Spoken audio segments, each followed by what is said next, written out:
Hello dear students, आज हम पढ़ेंगे क्लास 12 का lecture number 17 discharging of capacitor. आज हम पढ़ते हैं डिस्चार्जिंग ऑफ कैपेसिटर के बारे में कि कैपेसिटर को कैसे डिस्चार्ज किया जाता है। कैपेसिटर के डिस्चार्ज के बारे में पढ़ते हैं। जब हम इस कैपेसिटर को डिस्चार्ज करते हैं तो हम बैटरी को हटाते हैं और बैटरी की जगह हम यहाँ पर पुट करते हैं किसी लोड को। मींस कोई फ़ैन है तो लोड की जगह हम फ़ैन ले सकते हैं।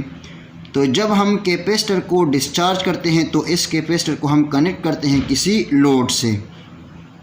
ये कैपेसिटर जो है ये फुली चार्ज कैपेसिटर है।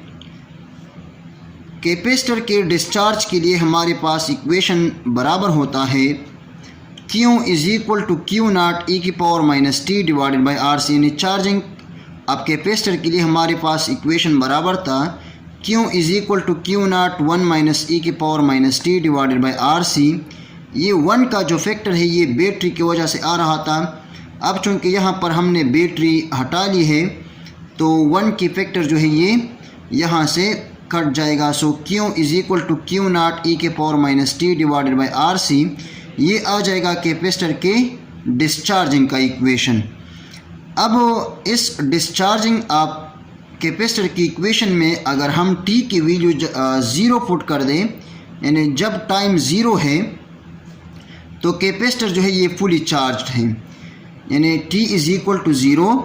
सो e⁻0 is equal to 1। So 1 Q naught के साथ मल्टीप्लाई होकर Q is equal to Q naught आ जाएगा, यानी t इज़ इक्वल टू 0।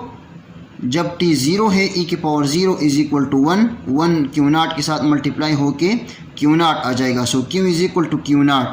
इसका मतलब ये है कि यहाँ पर कैपेसिटर जो है ये अब फुली चार्ज कैपेसिटर है।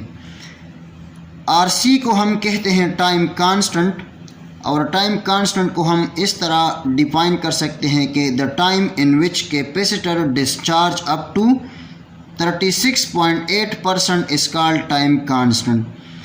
The time in which capacitor discharge up to 36.8% is called time constant. यानी ऐसा टाइम जिसमें कैपेसिटर डिस्चार्ज होता है 36.8%, इस टाइम को हम कहते हैं टाइम कांस्टेंट।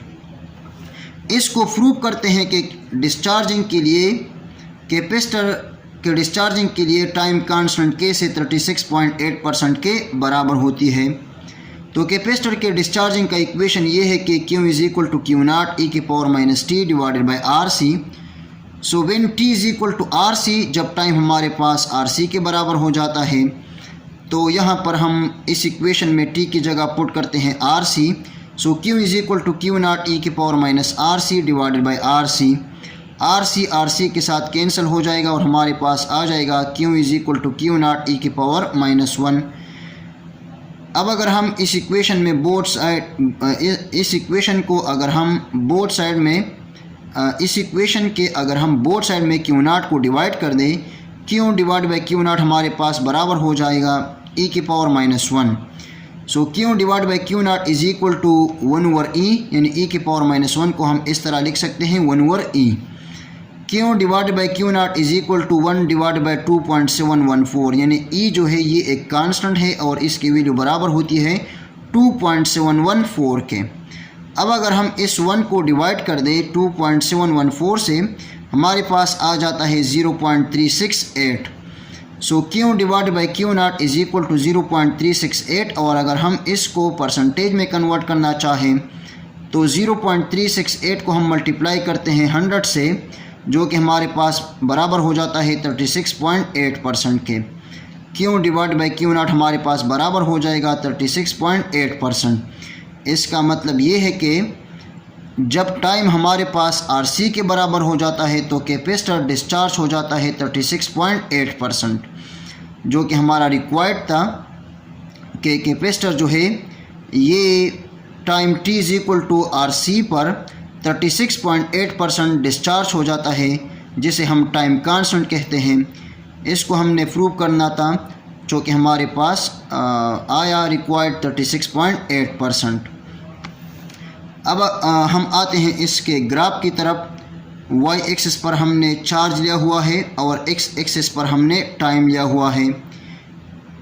नीचे वाला ग्राफ जो है ये रिप्रेजेंट करता है small value of R C को, और ये ग्राफ रिप्रेजेंट करता है large value of R C को। Thank you very much and all the very best of luck.